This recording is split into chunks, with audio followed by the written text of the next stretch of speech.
يا جماعة الخير، بلوف أوزبكي، قطع غنم هي جذرية ونخليها على نار هادئة بدون دهن.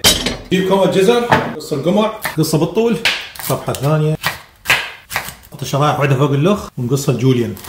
هيك بصلايات نثرمها نص حلقات، راس ثوم، نقص القمع ونقشره ونخلي بس قشرة واحدة. وبصلاية صغيرة من عندي قشرها ونخليها بالجذر ويا الثوم. كاسة كوب ونص تمن ونغسله بمي بارد.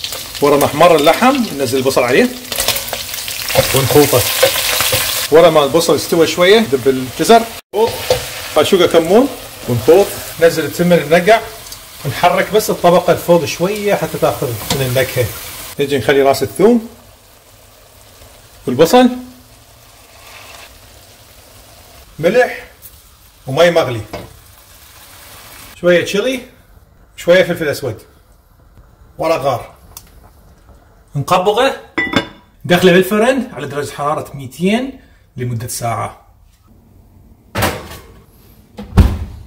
أكلتنا جاهزة. نفتح القبض، شيل راس الثوم، شيل البصل، جيب صينية، يلا.